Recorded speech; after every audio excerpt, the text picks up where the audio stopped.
আব্বু এই ছেলেটার চরিত্র খারাপ। একটু আগে যখন আমি আমার রুমে কাপড় চেঞ্জ করছিলাম তখন হুট করেই এই ছোট লোকের বাচ্চা আমার রুমে ঢুকে পড়ে। তারপর বলেই নিশি থেমে গেল। নিশির আব্বু বলল, তারপর কি মামুনি বল। নিশি বলল, তারপর আর কি, কোনো রকমে একটা জামা গায়ে জড়িয়ে এই চাকরের বাচ্চাকে রুম থেকে বের করে দিলাম। নিশির আব্বু রাগে গজগজ করে বলল, কি এই বাটপারের এত সাহস, আমার মেয়ের সাথে অসভ্যতামি করে। দাঁড়া, আজকের একদিন কি আমার একদিন। তারপর হাসান চৌধুরী বসা থেকে উঠে বাসার স্টোর রুম থেকে একটা ঝালি বেড বের করে তামিমের সামনে এসে দাঁড়ালেন। ওনার পিছু পিছু নিশিও আসলো।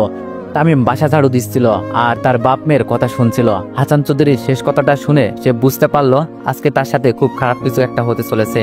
তার উপর এখন আবার হাসান চৌধুরীকে তার সামনে দেখে তামিম বুঝতে পারলো তার সাথে এখন কিছু হতে চলেছে। তামিম কিছু বলতে যাবে তার আগেই হাসান চৌধুরী তাকে সেই ঢালি বেডটা দিয়ে মারতে শুরু করলো। মারতে মারতে নিশির আব্বু বলল, ছোট লোকের বাচ্চা কোথাকার, তোর এত বড় সাহস, তুই আমার মেয়ের সাথে অসভ্যতামি করিস। তামিম বলল, স্যার বিশ্বাস করেন, আমি তখন ইচ্ছা করে ছোট ম্যামের রুমে ঢুকিনি, আমি আসলে। তামিমকে থামিয়ে নিশির আব্বু বলল, চুপ কর বেটা, চাকরের বাচ্চা কোথাকার, তোকে তো আমি ভালো ভেবেছিলাম, এখন দেখছি তুইও তোর বাপের মতো খারাপ বের হলি। তামিম বলল, স্যার আপনি আমায় যা বলার বলেন, কিন্তু এখানে আমার আব্বুকে টানছেন কেন? নিশির আব্বু বলল, কি তোর এত বড় সাহস, তুই আমার মুখে মুখে কথা বলিস, তোকে তো আজ আমি মেরেই ফেলবো। বলেই তামিমকে আরো জোরে জোরে মারতে শুরু করলো। বেচারা তামিম আর কিছু বলার সাহস পেল না, কারণ সে জানে এখন সে যাই বলুক না কেন হাসান চৌধুরী তার কোনো কথাই বিশ্বাস করবেন না, উল্টো তার কথাগুলো ওনার কাছে বিয়াদুপি মনে হবে। তামিম আর কিছু না বলে নীরবে মার খেয়ে যেতে লাগলো। এছাড়া যে তার কাছে আর কোনো উপায় নেই, প্রতিবাদ করাটাও তার ক্ষমতার বাইরে, না হলে সে এতক্ষণে এর প্রতিবাদ অবশ্যই করত। এইদিকে হাসান চৌধুরী তামিমকে মারতে মারতে তার শরীরে ঝাড়ি বেতের দাগ বসিয়ে ফেলেছেন। তারপরেও উনি থামছেন না। উনি আরো বেশ কিছুক্ষণ সময় তামিমকে মেরে সেইখান থেকে নিজের রুমে চলে গেলেন। তিনি চলে যাওয়ার পরই নিশি তামিমের সামনে এসে দাঁড়ালো আর ঠোঁটের কোণে এক বিশ্বজয়ী হাসি এনে তামিমের উদ্দেশ্য করে বলল, কি চাকরের বাচ্চা, দেখলি তো আমার সাথে বিয়াদুপি করার ফল কি?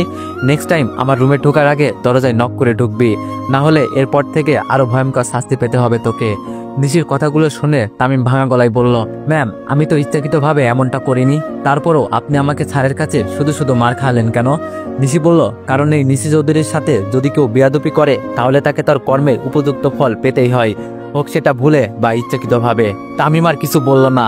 নিশি বলল, আজকের এই শাস্তির কথা যেন সারা জীবন মনে থাকে, এবার বাসার বাকি কাজগুলো করে বিদায় হ, তোকে দেখলেই কেন জানি আমার গায়ে আগুন লেগে যায়। কথাগুলো বলেই নিশি তার রুমে চলে গেল। নিশি চলে যাওয়ার পর তামিম তার মার খাওয়া শরীর নিয়ে বাসার বাকি কাজগুলো করতে লাগলো। একে একে বাসার সব কাজ শেষ করে তামিম হাসান চৌধুরীর বাসা থেকে বের হয়ে তার বাসার দিকে রওনা দিল। হঠাৎ তামিম তার শরীরের দিকে লক্ষ্য করে দেখলো শরীরে ঝালি বেতের অনেক দাগ পড়ে গেছে। এখন এই অবস্থায় যদি সে বাসায় যায় তাহলে তার আম্মু তাকে এই অবস্থায় দেখে নিশ্চয়ই জিজ্ঞেস করবেন যে তার শরীরে এত দাগ কিভাবে হলো। তখন তো সে তার আম্মুকে সত্যিটা বলতে পারবে না, কারণ তার আম্মু সত্যিটা শুনলে কষ্ট পাবে। তামিম রাস্তার মধ্যে দাঁড়িয়ে বেশ কিছুক্ষণ ভাবলো যে এখন সে বাসায় যাবে কি যাবে না। অনেকক্ষণ ভাবার পর তামিম সিদ্ধান্ত নিল যে সে এখন বাসায় যাবে না, চলে যাবে তার সময় কাটানোর সেই জায়গাতে যেখানে সে প্রায় যায় আর কিছু সময় কাটিয়ে আসে। তারপর রাতে সে বাসায় ফিরবে, তাহলে তার আম্মু কিছুই জানতে পারবে না। এরপর সে চলে গেল তার সময় কাটানোর সেই জায়গাতে। তামিম হলো এই গল্পের মূল চরিত্র, মানে নায়ক। তাকে এবং তার পুরো জীবন ঘিরেই এই গল্পটি। মায়ের একমাত্র সন্তান তামিম, অনার্স ৩য় বর্ষের ছাত্র সে। তার বাবা কিছুদিন আগে একটা অ্যাক্সিডেন্টে তাদেরকে ছেড়ে পরপারে চলে গেছেন। তার পরিবারের অবস্থা এতটাও ভালো না। তার বাবা অন্যের গাড়ি চালিয়ে যা টাকা পেতেন তার কিছুটা মালিককে দিতেন আর বাকিটা দিয়ে সংসার চালাতেন। কিন্তু হঠাৎ একদিন তিনি গাড়ি অ্যাক্সিডেন্ট করে বসেন আর সেখানে তিনি শেষ নিঃশ্বাস ত্যাগ করে বসে পৃথিবী ছাড়েন। তামিমের আব্বু হাসান চৌধুরীর গাড়ি চালাতেন। অ্যাক্সিডেন্টের কিছুদিন আগে তিনি হাসান চৌধুরীর থেকে ১ লক্ষ টাকা ধার নেন, কিন্তু সেই টাকা তিনি আর পরিশোধ করতে পারেননি। তার আগেই তিনি মারা যান। তারপর হাসান চৌধুরী তামিমের আম্মুকে সবকিছু বলেন আর এটাও বলেন তার টাকা যেন তারা 1 সপ্তাহের মধ্যে ফেরত দেয়, না হলে তিনি তাদের নামে পুলিশের কাছে মামলা করবেন। হাসান চৌধুরীর কথা শুনে তামিমের আম্মু বলেন তিনি এত টাকা পরিশোধ করতে পারবেন না, কিন্তু হাসান চৌধুরীর একটাই কথা, তার টাকা চাই তো চাই। অবশেষে তামিমের আম্মু আর উপায় না পেয়ে বলে বসলেন, এত টাকা তো আমাদের পরিশোধ করার সামর্থ্য নেই, তবে এখন থেকে আমি আপনার বাড়িতে গিয়ে টাকার বিনিময়ে বাড়ির সব কাজ করব। হাসান চৌধুরী প্রথমে রাজি না হলেও পরে ঠিকই রাজি হয়েছেন আর বলেছেন, তাহলে এর জন্য তোমাকে আমার বাড়িতে 2 বছর কাজ করতে হবে, তবেই আমি মানব। তামিমের আম্মু আর উপায় না পেয়ে হাসান চৌধুরীর কথায় রাজি হয়ে গেলেন, কিন্তু তামিম তার মাকে তাদের বাড়িতে গিয়ে কাজ করতে দেয়নি। উল্টো সে নিজেই তার আম্মুর বদলে তাদের বাড়িতে গিয়ে কাজ করতে লাগলো। নিশি হলো হাসান চৌধুরীর একমাত্র মেয়ে। ছোটবেলায় তার আম্মু মারা গেলে হাসান চৌধুরী নিশিকে তার নানুর বাড়িতে পাঠিয়ে দেয়, আর ওইখানে নিশু বড় হতে থাকে। কিছুদিন আগেই নিশি অনার্স দ্বিতীয় বর্ষ পাশ করে তৃতীয় বর্ষে উঠেছে, আর তাই তার আব্বু তাকে আবার ওনার কাছে নিয়ে আসলেন আর একটা ভালো ভার্সিটিতে তাকে ভর্তি করিয়ে দিলেন। ছোটবেলা থেকে সে যা চেয়েছে তাই পেয়েছে, কখনো তাকে মায়ের অভাব বুঝতে দেওয়া হয়নি। তাই আজ বড় হয়ে সে অহংকারী হয়েছে, গরিবের সে দুই চোখে দেখতেই পারে না। তাই সে এখানে আসার পর থেকে তামিমের সাথে খারাপ আচরণ করে যাচ্ছে। সন্ধ্যাবেলা বিকাল গড়িয়ে সূর্য ডুবে যখন সন্ধ্যা হয়ে আসলো, তখন তামিম বাসায় ফিরল। বাসায় আসতেই তার আম্মু তাকে প্রশ্ন করতে শুরু করলেন, কোথায় ছিলি এতক্ষণ, আজ এত দেরি হলো কেন, ইত্যাদি ইত্যাদি। তামিম তার আম্মুকে কোনো রকমে একটা মিথ্যা বলে তার রুমে চলে গেল। রুমে এসে হাত মুখ ধুয়ে তামিম কিছুক্ষণ পড়তে বসলো। এরপর প্রতিদিনের মতো রাতে খাবার খেয়ে সে ঘুমিয়ে পড়লো। পরের দিন সকালবেলা ঘুম থেকে উঠে তামিম প্রথমে হাসান চৌধুরীর বাসায় গিয়ে বাসার সব কাজ 9টার মধ্যে শেষ করে আবার বাসায় চলে আসলো। এরপর ফ্রেশ হয়ে রেডি হয়ে ভার্সিটিতে চলে এলো। এতদিন ভার্সিটি বন্ধ ছিল, কিন্তু আজ আবার খুলেছে। এইদিকে তামিম ভার্সিটিতে এসে ঢুকতেই একটা মেয়ের সাথে ধাক্কা লেগে মাটিতে পড়ে যায়, তার সাথে সেই মেয়েটাও মাটিতে পড়ে যায়। তামিম তাড়াতাড়ি করে উঠে দাঁড়িয়ে সেই মেয়েটাকে ধরে মাটি থেকে তুলে দাঁড় করায় আর বলে, সরি আপু, আসলে তামিম পুরো কথাটা শেষ করার আগেই সেই মেয়েটা তার গালে সজোরে একটা চড় বসিয়ে দিল। মেয়েটি বলল, আমি ইচ্ছা করে আপনাকে ধাক্কা দিইনি, তাই তো? তোদের মতো ছেলেদেরকে আমার ভালো করে চেনা আছে, মেয়ে দেখলে একটা অজুহাতে মেয়েদের গায়ে এসে পড়িস, এটাই তো তোদের স্বভাব, দত্ত সব ছেঁচড়া ছেলে কোথাকার। কথাগুলো বলেই মেয়েটা সেখান থেকে চলে গেল। এইদিকে তামিম এতক্ষণ ধরে গালে হাত দিয়ে মাথা নিচু করে দাঁড়িয়েছিল। মেয়েটা তার সামনে থেকে চলে যাওয়ার পর তামিম একটা মুচকি হাসি দিয়ে মনে মনে বলল, হাই রে বড় লোকের মেয়ে, আমরা গরিব বলে আমাদের প্রতি তোদের এত ঘৃণা, কি আর করার, সবই কপাল। আমরা মধ্যবিত্তরা আসলে সবার কাছেই অবহেলিত। এই ছেলে, তুই এইখানে কি করছিস? তোর তো দেখছি সাহস কম না, আমার পিছনে পিছনে তুই এইখানেও চলে এসেছিস। তামিম তার ক্লাসে গিয়ে একটা বেঞ্চে মাথা নিচু করে বসেছিল। ঠিক তখনই কেউ একজন তাকে কথাটা বলে। তামিম মাথা তুলে সামনে তাকিয়ে দেখে তার সামনে সেই মেয়েটি দাঁড়িয়ে আছে, যেই মেয়েটা একটু আগে তাকে চড় মেরেছিল। মেয়েটি বলল, কিরে চুপ করে আছিস কেন, কথা বল, তুই এখানে কেন এসেছিস? তামিম বলল, আমি। মেয়েটি বলল, আমাকে ফলো করছিলি তুই, তাই না? তামিম বলল, না আসলে তা নয়, আমি এই ভার্সিটিতে পড়ি। মেয়েটি বলল, কি, তুই এই ভার্সিটিতে পড়িস? যেমন পোশাক দেখে তো মনে হয় না তুই এই ভার্সিটিতে পড়িস। তামিম নিশ্চুপ, মাথা নিচু করে আছে। মেয়েটি বলল, সত্যি করে বল, তুই এখানে কেন এসেছিস? তামিম বলল, আমি সত্যি বলছি, আমি এই ভার্সিটিতে পড়ি। মেয়েটি বলল, তুই মিথ্যা বলছিস, আমি জানি, নিশ্চয়ই তুই এইখানে কিছু একটা করতে এসেছিস, সত্যি করে বল, কি করতে এসেছিস এইখানে? তামিম বলল, বিশ্বাস করেন, আমি সত্যি বলছি, আমি এই ভার্সিটিতেই পড়ি। মেয়েটি বলল, কিভাবে বিশ্বাস করব, তুই যে এই ভার্সিটিতে পড়িস, এর কোনো প্রমাণ আছে? তামিম বলল, এর কোনো প্রমাণ আমি আপনাকে দিতে পারবো না, একটু পর স্যার ক্লাস করাতে আসলে ওনার থেকেই জেনে নিয়েন যে আমি এই ভার্সিটিতে পড়ি কি পড়ি না। মেয়েটি বলল, তোর তো দেখছি সাহস কম না, আমার সাথে বিয়াদবি করিস, যা এক্ষুনি ক্লাস থেকে বেরিয়ে যা, নাহলে তোকে ধাক্কা দিয়ে ক্লাস থেকে বের করে দিব। তামিম বলল, পারবো না। তামিমের কথা শুনে মেয়েটার রাগ আরো বেড়ে গেল। মেয়েটা এবার সোজা তামিমের কলার চেপে ধরলো আর তামিমকে বসা থেকে উঠিয়ে ক্লাস থেকে বের করে দিতে লাগলো। এমন সময় হঠাৎ ভার্সিটির বেলটা বেজে উঠলো আর সেখানে স্যার চলে আসলেন। স্যার বলল, কি হয়েছে মায়া, তুমি এইভাবে তামিমকে টানছো কেন? মায়া বলল, দেখেন না স্যার, এই ছেলেটা কখন থেকে ক্লাসে এসে বসে আছে, এইখানে কেন এসেছে জিজ্ঞেস করাতে বলল সে নাকি ভার্সিটিতে পড়ে। আপনি বলেন, এর পোশাক দেখে কি মনে হয় এই ছেলেটা আমাদের ভার্সিটিতে পড়ে? স্যার বলল, মায়া ওকে ছাড়ো, আর কখনো কারো পোশাক দেখে তাকে বিচার করবে না, সে আমাদের ভার্সিটিতে এবং এই ক্লাসেই পড়ে। মায়া বলল, কি, এই ছেলে আমাদের ভার্সিটিতে পড়ে? কিন্তু এই 2 বছরে তো একে কখনো ভার্সিটিতে দেখলাম না। স্যার বলল, ওর কিছু সমস্যার কারণে ও ভার্সিটিতে আসতে পারতো না, বাট পরীক্ষা ঠিকই দিত। ছাত্র ভালো হওয়াতে আমরা স্যারেরাও ওকে এই বিষয়ে কিছু বলতাম না।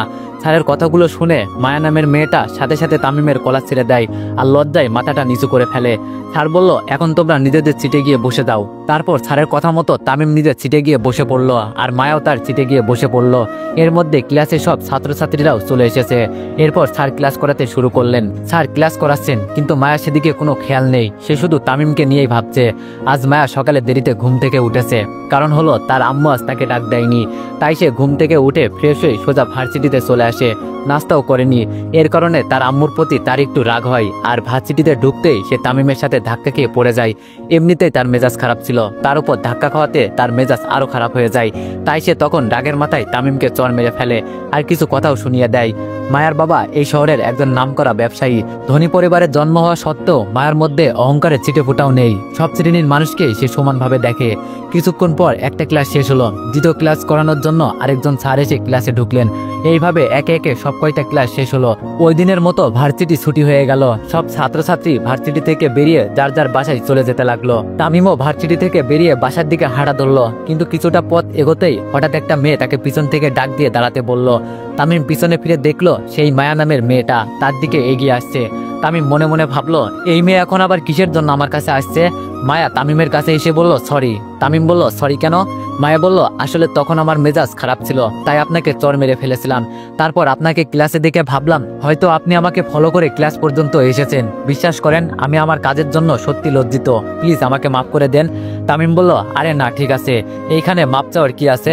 তাছাড়া আমরা মধ্যবিত্তদের সাথে সবসময় এরকমই ব্যবহার করে। মায়া নিচুপ মাথা নিচু করে আছে। তামিম বলল, আচ্ছা তাহলে বাই, আল্লাহ হাফেজ বলেই সামনের দিকে হাঁটা ধরলো। মায়া কিছু বলতে যেও বলতে পারলো না, শুধু তামিমের চলে যাওয়ার দিকে একটানে তাকিয়ে রইল। কিছুক্ষণ পর যখন তামিমকে আর কোথাও দেখা গেল না, তখন মায়া একটা রিক্সা নিয়ে তার বাসায় চলে গেল। এই তো শরীরের মধ্যে এইগুলো কিসের দাগ রে? তামিম বাসায় এসে ঢুকতেই তার আম্মু তাকে দেখে প্রশ্নটা করলেন। তামিম তার আম্মুকে এখন কি জবাব দিবে সে নিজেও বুঝতে পারছে না। তামিম শুধু মনে মনে ভেবে যাচ্ছে তার আম্মুকে এখন সে কি বলবে। এইদিকে তামিমকে চুপ থাকতে দেখে তার আম্মু আবার বলে উঠলেন, কিরে চুপ করে আছিস কেন, কথা বল, তো শরীরের মধ্যে এইগুলো কিসের দাগ? তামিম বলল, আরে আম্মু তেমন কিছু না, ওই ভার্সিটিতে আজ স্যারের পড়া দিতে পারিনি বলে স্যার একটু মেরেছেন আর কি, এইগুলো ওইটার দাগ। তামিমের আম্মু বলল, একদম মিথ্যা বলবি না আমার কাছে।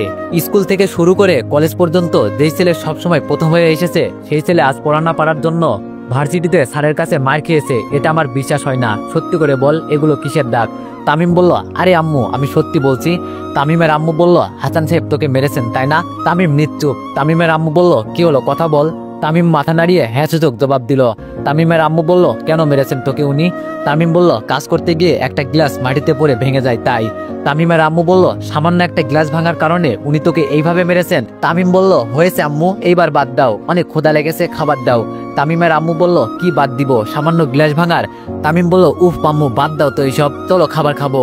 তারপর তামিম তার আম্মুকে কোনো রকমে বুঝিয়ে ঘরের ভিতরে নিয়ে গেল। তারপর নিজের রুমে গিয়ে ফ্রেশ হয়ে নিল। এরপর তামিম ফ্রেশ হয়ে তার আম্মুকে নিয়ে দুপুরের খাবার খেয়ে একটা ঘুম দিল।